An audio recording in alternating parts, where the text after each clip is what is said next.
Peoples party ایک طرف کہہ رہی ہے ہم کلین سویپ کریں گے، دوسری طرف کہہ رہی ہے لیول پلینگ فیلڈ نہیں مل رہی۔ لیول پلینگ فیلڈ کا رونا ابھی سے رونا اس بات کی نشاندہی کرتا ہے کہ ہماری مخالف جماعتوں کو یہ بات معلوم ہو چکی ہے کہ 21 اکتوبر کے بعد پاکستان کی عوام نے نواز شریف کے حق میں جو فیلڈ ہے اس کا اعلان بھی کر دیا ہے، اور انشاءاللہ چوتھی دفعہ وزیر اعظم نواز شریف کے حق میں وہ اعلان 21 اکتوبر کو ہو چکا۔ ہم نے تو لیول پلینگ فیلڈ کی بات کی، ہم نے تو ایون فیلڈ کی بات ان کے ساتھ نہیں کی جو اتنا وہ چیخ رہے ہیں، اور جب ہم الیکشن کی بات کرتے ہیں تو ان کو پسینے آ جاتے ہیں۔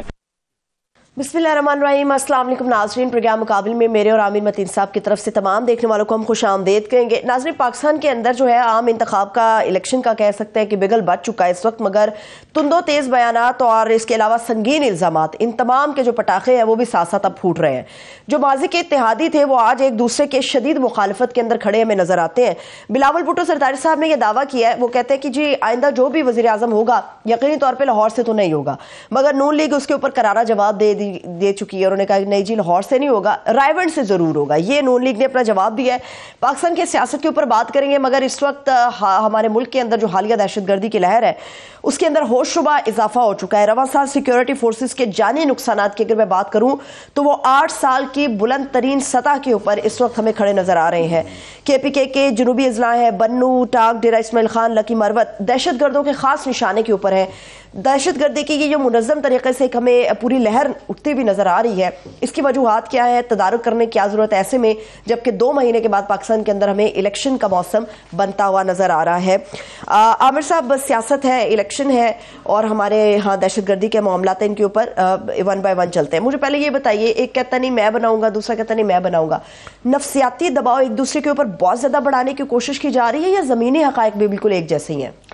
نہیں، یہ تو کلیئر تھا کہ پی ڈی ایم جو ایک الائنس ضرور ان کا پولیٹیکل الائنس تھا اور وہ انتخابی الائنس کبھی بھی نہیں تھا، نہ ہی ہو سکتا تھا، سو لہٰذا وہ جو انگریزی میں کہتے ہیں they're all at daggers drawn، اب چاقو چوریاں نکل آئی ہیں، گلوز آر آف، دستانے بھی اتر گئے ہیں اور سیاست ہو رہی ہے۔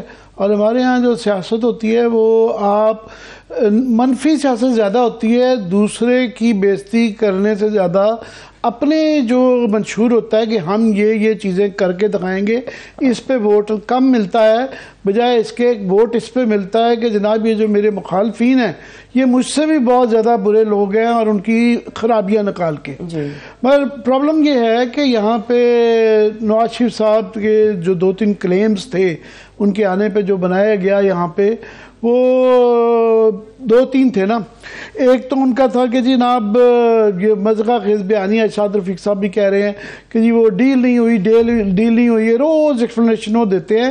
یہ شاد رفیق صاحب کا پروڈیوسر صاحب ویسے بعد میں اگر نکل سکے تو بچا کے رکھیے گا، شاید دکھانی پڑ جائے کہ وہ یہ اب یہ کیا ایکسپلینیشن دیں گے۔ اس کے اندر جو ہے نا یہ نہ دیں تو بہتر ہے، بلکہ یہ اس چیز کا ان کو فائدہ بھی لے رہے ہیں اور لینا بھی چاہیے کہ جناب اوہو ہماری ڈیل ہو گئی ہے، ہم پاکستان میں اور خاص طور پہ پنجاب کی عوام جو ہے ووٹ ہی اس بات پہ دیتی ہے کہ جناب اس گورنمنٹ نے پاور میں آنا ہے۔ جو 97 کی ان کی جو گورنمنٹ، وہ اس وجہ سے ان کو ووٹ نہیں پڑا تھا، لوگوں نے پیپلز پارٹی گورنمنٹ کیونکہ جا چکی تھی اور پتا تھا کہ پیپلز پارٹی کو اب نہیں لانا، تو اس لیے ان کا ووٹر باہر ہی نہیں نکلا تھا اور ان کو 2/3 میجورٹی مل گئی تھی۔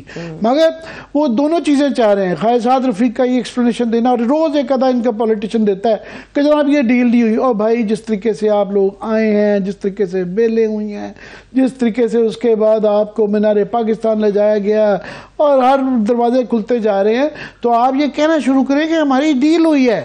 یہ دوسرا یہ تھا کہ جناب ہم جو ہے نا وہ نواز شریف صاحب سب کو اکٹھا کریں گے، ملک کو اس وقت ایک بہت زیادہ یہاں پہ انسٹیبلٹی ہو گئی ہے، آپس میں نفرت، وہ ایک آئیں گے جو کہ سیمنٹنگ فورس ہے، سب کو اکٹھا کریں گے اور پھر یہ قوم ملک سلطنت آگے ترقی کریں گے، تو وہ ایسا ہوتا ہوا نظر نہیں آ رہا۔ اور تھوڑا سا میں سمجھتا ہوں کہ نون لیگ کا اس حد تک وہ درست ہے کہ یہ اب ساروں کو یاد آ گیا ہے پی ڈی ایم کی گورنمنٹ کے نقائص نکالنے میں، سبھی اس کے اندر شامل تھے، سبھی جو ہیں شامل باجا تھے، مگر ایک دم سے اب پیپلز پارٹی آف کورس جو ہے وہ تو کہنا شروع ہوگی، بلاول صاحب نے یہ تو کہا ہے، ظاہر ہے انہوں نے اگر سیاست کرنی ہے اور پنجاب میں ووٹ لینا ہے اور سندھ میں لینا ہے تو یہ ان کی تعریفیں پی ڈی ایم کی تو نہیں، تو پی ڈی ایم کو ڈیفینڈ کیا ہی نہیں جا سکتا، تو انہوں نے پہلے ہی وہ کہہ چکے ہیں کہ جناب یہ ہمارے ساتھ دھوکہ ہوا اور ہم بڑے بیوقوف تھے، سادہ تھے، کہ جناب ہم ان کی باتوں میں آج آصف زرداری صاحب نے کہا کہ میں نے شہباز شریف کو پرائم منسٹر بنوایا، اور صحیح کہتے ہیں، بالکل ان کے ووٹوں سے ہی بنے، مگر بعد میں جو ہے نا جو انہوں نے ہمارے ساتھ کیا بالکل نہیں، یہ سارے وہ قوانین بنانے میں اور اس چیزوں میں شراکت بازی تھی، دیور پارٹ آف دا گورنمنٹ، اس کو اون کرنا ڈس اون نہیں کیا تھا. ساتھ ہی ساری پارٹی، پیپلز پارٹی کو بھی ایک دم سے یاد آ گئی ہے کہ 16 مہینے کی گورنمنٹ کرنے کے بعد کہ پی ڈی ایم کو تو بہت ہی بری تھی اور ہمارے ساتھ دھوکہ ہو گیا ہے، اور ساتھ میں کہتے ہیں ہم چلاک بھی بڑھیں گے، الیکشن جیتیں گے، ساتھ میں کہتے ہیں بیوقوف بھی بڑھے ہیں کہ ہمیں بیوقوف بنا گئے، یہ پی ڈی ایم والے خود پرائم منسٹر بن کے حکومت کے مزے لے گئے. تو آپ یہ پہلے بتا دیں آپ چلاک ہیں یا بیوقوف ہیں، دونوں کام نہیں ہو سکتے. صحیح ہے، مجھے ایڈ کر لینے دیں، اس وقت مجھے ویلکم کر لینے دیں، آپ اپنی بات کمپلیٹ کر لیجیے گا. مسلم لیگ نون کے نہایت سینئر رہنما ہے خرم دستگیر صاحب، مختلف عہدوں کے اوپر براجمان بھی رہے. بہت شکریہ سر، تھینک یو سو مچ آپ کے وقت کے لیے. میں بس خرم صاحب بہت بہت شکریہ آپ کے ہمیں جوائن کرنے کا. آپ کی اجازت سے میں صرف یہ جو آرگومنٹ تک کمپلیٹ کر لوں کہ پیپلز پارٹی کوئی نہیں، پاور کے 16 مہینے پی ڈی ایم کے تمام جو 40 پارٹی ہیں مینا مزہ لینے کے بعد ان کو بھی ایک دم سے نقائص یاد آ گئے ہیں کہ فار ایگزامپل جو ہے ایون محمود خان اچکزئی صاحب کا آج میں بیان دیکھ رہا تھا، انہوں نے کہا جی میں نے پی ڈی ایم کے دوستوں کو کہا ہے کہ آپ لوگ کھائی میں گر رہے ہیں اور یہ بڑا غلط کیا. انہوں نے بھی جو ہے نا وہ 16 مہینے کی وہ بہت کر دی، صوبے کے اندر وہ بھی گورنمنٹ کا حصہ تھے اور پارلیمنٹ کے اندر بھی وہ جتنا کتنا ان کا رہ گیا وہ تک میں نمائندگی تھوڑی سی تو وہ سپورٹ ہی کرتے رہے کہ اس وقت ان کا کوئی بیان نہیں آیا تھا. اور سب سے سخت باتیں تو اختر مینگل صاحب نے کی ہیں. انہوں نے کہا جی انہوں نے اپنی معاملات کی راہ ہموار کرنے کے لیے انہوں نے نیب کے اندر ترامیم کی، انہوں نے اسمبلی کے فلور پہ ایک دن میں 56 بل پاس کیے. یہ بھی اس بل کے پاس کرنے میں ان کی طرف سے بھی کوئی یاد نہیں پڑتا، بڑا بیان. اور ساتھ میں انہوں نے یہ بھی کہا کہ جناب یہ نواز شریف کی واپسی شکوک و شبہات کو جنم دیتی ہے، اور انہوں نے افسوس کا اظہار کرتے ہوئے کہا کہ حکومت اپنے مقدمات نپٹانے کے علاوہ اور کچھ نہ کر سکی. تو یہ باقی تمام پارٹیاں جو اس وقت حکومت کا ایون مولانا فضل الرحمان بھی اس طرح کے بیانات کرتے رہے ہیں. تو پی ڈی ایم کے ساتھ جو ہے یہ 16 مہینے گورنمنٹ کرنے کے بعد ایک دم سے جو یہ ڈس اون کرنا، یہ تھوڑی سی کئی چیزوں پہ ہم بڑے نون لیگ کے ناقد ہیں مگر یہ زیادتی ہے. میں خرم دستگیر صاحب سے یہ سٹارٹ کرنا چاہوں گا کہ یہ بتائیں سر کہ ہاں نواز شریف صاحب کا جو 2-3 بیانیے دیے گئے تھے، جو آپ کا نعرہ ہے 2-3 باری میں پوچھتا ہوں. پہلے تو یہی تھا کہ وہ آئیں گے تو یہاں پہ سب کو اکٹھا کریں گے، اور یہ پہلے آج خبریں چلتی رہیں کہ جناب کوئی رابطہ ہوا ہے، فی الحال کوئی ایسا رابطہ نہیں. آج بلاول صاحب نے کہا ہے کہ جناب یہ شروع میں آئے تھے تو بات چیت ہوئی تھی، ہمارا کوئی رابطہ نہیں ہے. اور جس طرح کا بیان آج آئے ہیں اور تواتر سے پیپلز پارٹی کی طرف سے آ رہے ہیں، فیصل کنڈی صاحب کا آپ نے ابتدائیے میں شاید دیکھا ہو کہ انہوں نے کہا کہ جناب ہم تو یہ جو ہے نا لیول پلینگ فیلڈ کرتے ہیں، ان کو ایون فیلڈ نظر آتی ہے، سنائی دیتی ہے. تو میں خرم صاحب آپ سے پوچھنا چاہوں گا کہ جو نواز شریف صاحب کی یہ بتایا گیا تھا کوشش تھی اور وہ یہ بیانیہ تھا کہ سب کو اکٹھا، وہ تو ہوتا ہوا نظر نہیں آ رہا. الدین صاحب بہت شکریہ، آپ نے مجھے مدعو کیا. نہیں وہ ہوگا اور انشاءاللہ بہت جلد ہوگا. محمد نواز شریف کی واپسی کے بعد وہ پارٹی کے جو اپنی پارٹی کے جو معاملات ہیں ان کو بڑی سنجیدگی سے باریکی سے دیکھ رہے ہیں. پچھلے ہفتے بھی اس پہ گفتگو کی ہے. جو ابھی ان کی واپسی پر ایکٹیویٹی ہوئی ہے اس کا بھی انہوں نے جائزہ لیا ہے، اور آنے والے دنوں میں وہ تمام جو پی ڈی ایم کی جماعتیں تھیں ان سے بات کریں گے. انتخابات سے پہلے یہ جو آپ اسے گولہ باری کہہ لیں یا ہلکی پھلکی موسیقی کہہ لیں، یہ تو چلتی رہے گی. ویسے خرم صاحب بڑی معافی کے ساتھ کہ یہ ہلکی پھلکی گولہ باری نہیں ہے، یہ وہ فرینڈلی نہیں ہے، یہ بہت روتھلیس ہے، بڑے سخت الفاظ ہیں کہ انہوں نے کہہ دیا ہے کہ لاہور کا جو ہے نا وہ پرائم منسٹر نہیں ہوگا. نہیں دیکھیے، انتخابات سے پہلے تو ایسی گفتگو ہمیں ایکسپیکٹ کرنی ہے، لیکن جو مقصد تھا ہمیں یہ دوسری جماعتوں کو یاد بھی کروائیں گے کہ یہ جو پی ڈی ایم کا ایک بڑا بھاری پتھر ہم نے اٹھایا 16 مہینے، 15 جماعتیں تھیں، 16 مہینے تھے. اس کا جو بڑا مقصد یہ تھا کہ جو آنے والا انتخاب ہے وہ 2018 کی طرح نہ ہو اور صاف ہو، شفاف ہو اور غیر آئینی مداخلت سے پاک ہو. تو اس پر ہم سب کو کوشش کرنی ہے. یہ ہم سب کا ایک مشترکہ مفاد ہے, اس میں قوم کا مفاد ہے کہ جس کو قوم ووٹ ڈالے وہی حکومت بنائے. تو ان سب جماعتوں سے ہم بات بھی کریں گے. یہ سب جماعتیں جمہوریت کے سفر میں ہمارے ساتھ رہی ہیں, ہم ان کے ساتھ رہے ہیں. تو لہٰذا اس وقت جو بھی ان کی سختی یا آپ کو زبان میں نظر آ رہی ہے, جب لیڈران کے درمیان گفتگو ہوگی اور پھر ملاقاتیں بھی ہوں گی آنے والے ہفتوں میں, تو آپ دیکھیں گے کہ بہرحال ایک بہتری نظر آئے گی اور فوکس اسی پر ہوگا کہ ہم سب مل کر آنے والے انتخاب کو یقینی بنائیں گے. بیسیکلی یہ کہہ رہے ہیں کہ اس وقت جو یہ گولہ باری ہو رہی ہے یہ ایک پوسچرنگ ہے اور یہ ایک ڈرامہ بازی ہے لوگوں سے ووٹ لینے کے لیے, اور الیکشن کے بعد سارے آپس میں دوبارہ کٹھے بیٹھ جائیں گے, یہی کہہ رہے ہیں آپ؟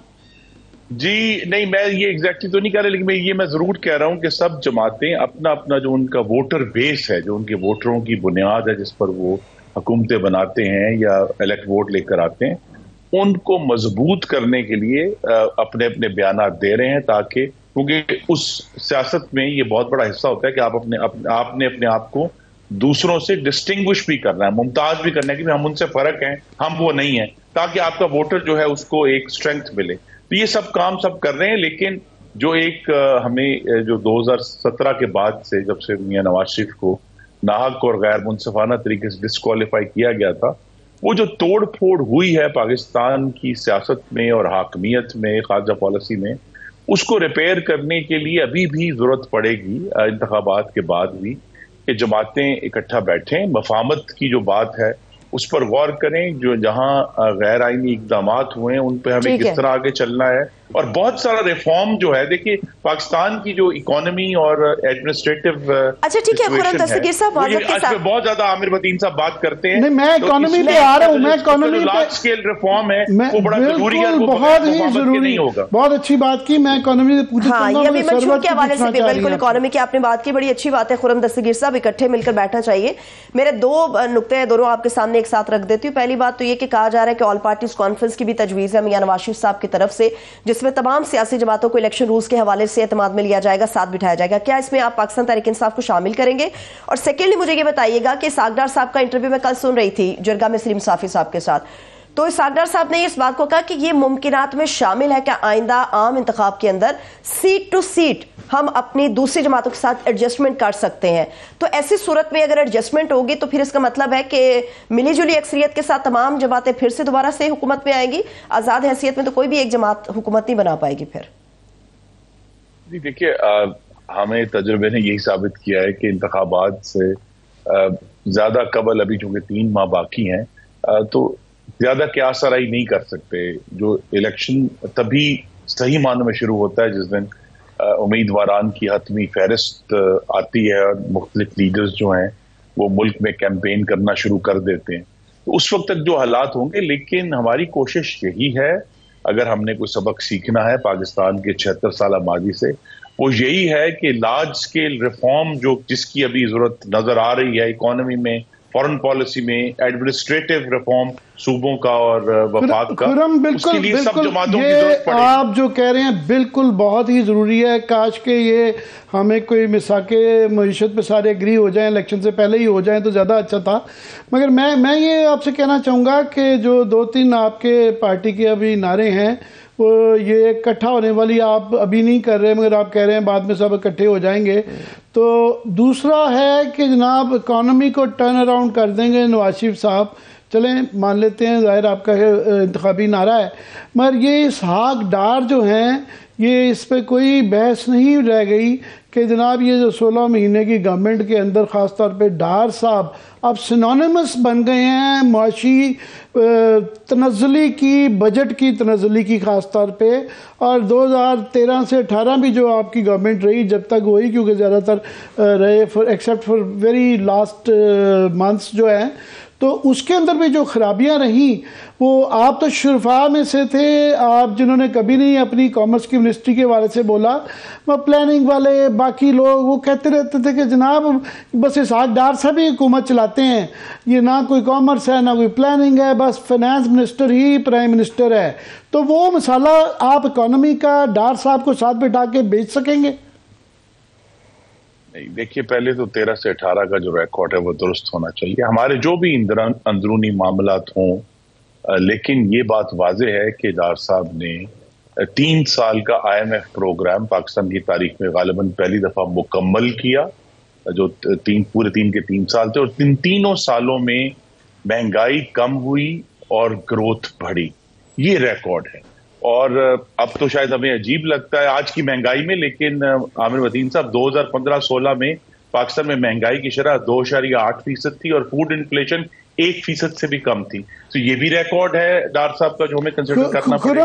تو جو ایشوز ہیں وہ ہے کی ویلیو کے حوالے سے ایشوز تھے اور معاملات تھے، لیکن بہرحال ریکارڈ ہے. میں ریکارڈ میں تھوڑا سا انفلیشن کنٹرول کا آپ کا بالکل میں پوائنٹ آف ویو، کیونکہ اچھی بات یہ ہے کہ آپ کیونکہ کامرس منسٹر بھی رہے ہیں اور اکانومی میں بڑی گہری نظر رکھتے ہیں، تو اس لیے آپ کی موجودگی کا فائدہ ہوا. ایک وہ نمبرز ہیں، اسٹیٹسٹکس ہیں جو آپ نے ابھی بتائے ہیں، میں بھی دوسرے بتا دیتا ہوں اور ڈائریکٹلی کیونکہ کامرس کی منسٹری سے بھی ریلیٹڈ ہیں، کہ کرنٹ اکاؤنٹ ڈیفیسٹ جو وہ جب کہا جا رہا ہے کہ 2017 ایک بینچ لائن دی جا رہی ہے، اس سے پہلے والا پاکستان دوبارہ آئے گا.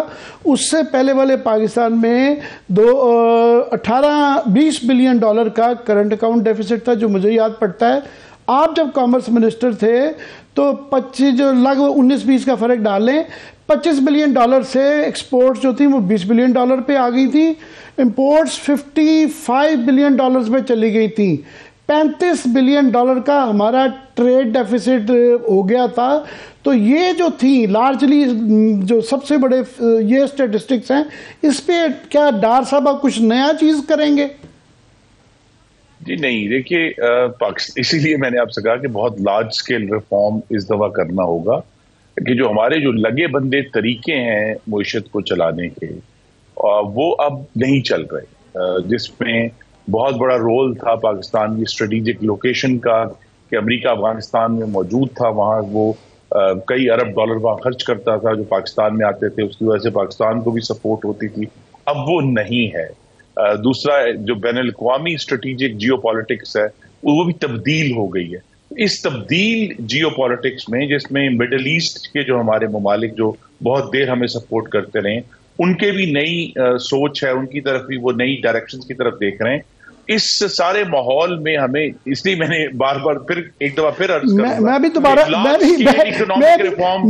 کرنا ہے. اس میں تو بحث ہی نہیں ہے خرم، اس میں بحث ہی نہیں ہے بالکل. میں اور کیا پاکستان میں کوئی بھی یہ تمام ڈونر ایجنسیز، تمام اکانومسٹ، تمام جو لوگ اکانومی کو فالو کرتے ہیں سبھی یہی کہتے ہیں.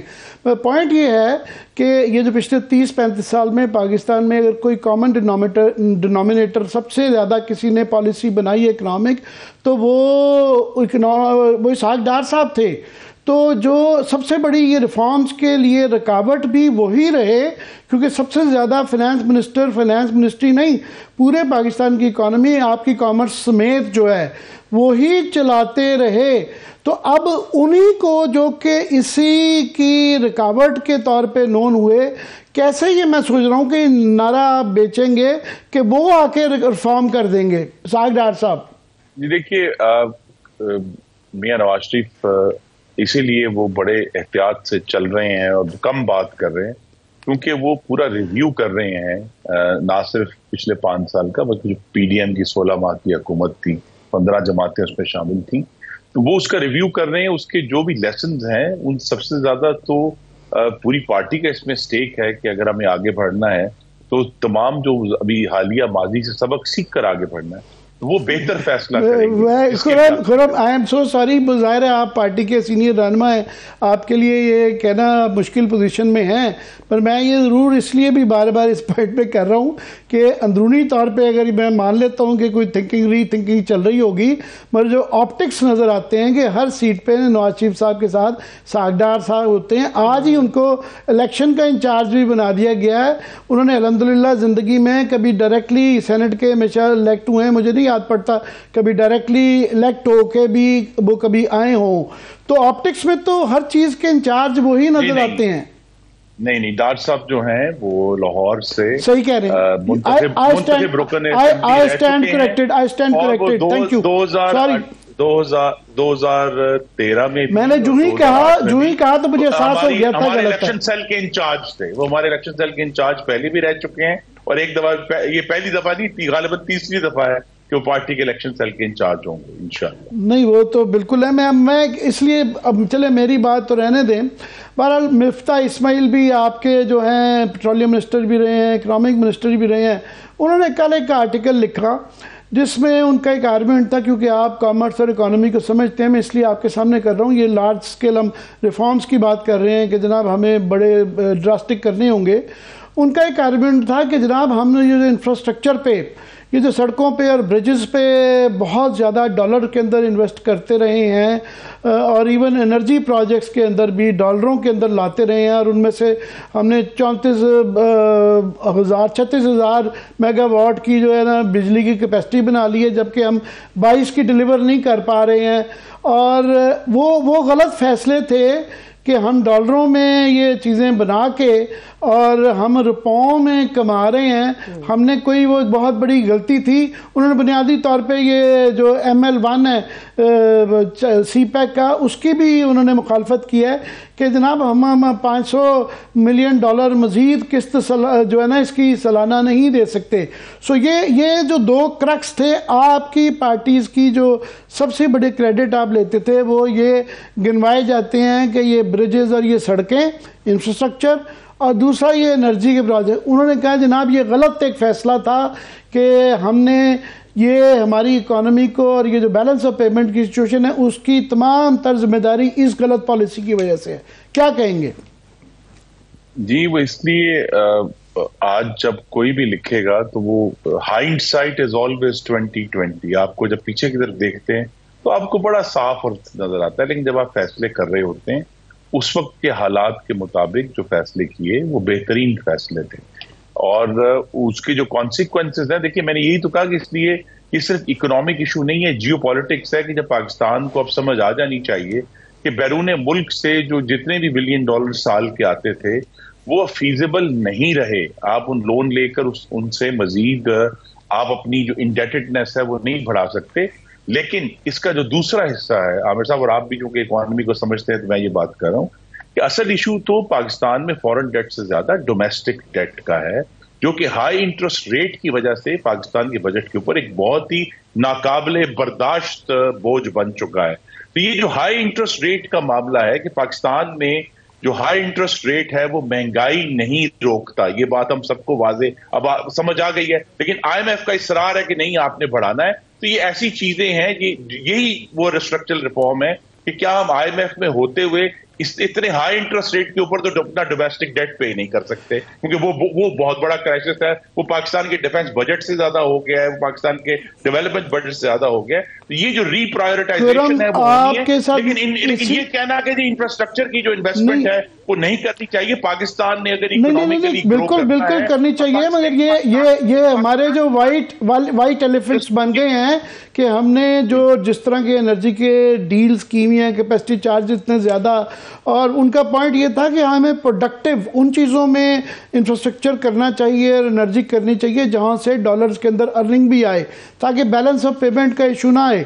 آپ بڑی اچھی باتیں کرتے ہیں، کاش کہ اگر یہ میں سمجھتا ہوں کہ ٹیم بتا دی جائے کہ جناب خرم دستگیر ہمارے اکنامک منسٹر ہوں گے جو یہ باتیں کر رہے ہیں، تو پھر اس کی بڑی سمجھ آتی ہے، مگر ابھی تک ہمیں وہ بلو پرنٹ نہیں ایک تو نظر آیا جو امید کر رہے تھے کہ مینار پاکستان میں بتایا گیا تھا کہ میاں صاحب بتائیں گے کہ وہ انہوں نے کیا کرنا ہے۔ ابھی ہم نے بلیک اینڈ وائٹ میں وہ دیکھا نہیں ہے۔ ابھی یہ نہ کہیے گا آج کل کام کر رہے ہیں، پچھلے 30-35 سال میں اگر آپ کا بلو پرنٹ نہیں بنا تو وہ پھر بعد میں۔ دوسرا ٹیم بہت میٹر کرتی ہے، اسحاق ڈار کے ساتھ میں اگین بات کروں گا کہ بڑا مشکل ہو جاتا ہے کہ جو اس لوگوں کو سمجھانا جو کہ ان کو قصوروار سمجھتے ہیں، یہ 16 مہینے میں جو مہنگائی ہوئی اور جو ڈالر کا حال ہوا۔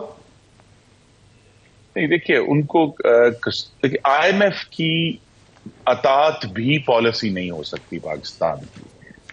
ہمیں جس طرح میں نے کہا IMF کا بہت ہی زہریلے فیصلے جو عمران خان نے 2019 میں کیے۔ ایک فیصلہ یہ تھا کہ پاکستان اب اسٹیٹ بینک سے ڈائریکٹلی بورو نہیں کرے گا اور کمرشل بینک سے بورو کرے گا۔ اس کا نتیجہ یہ ہے کہ حکومت پاکستان ہمارے عوام کے پیسوں سے قرضے لے کر ہم نے پاکستان کے بینکوں کو پاکستان کی تاریخ کا سب سے بڑا بونانزا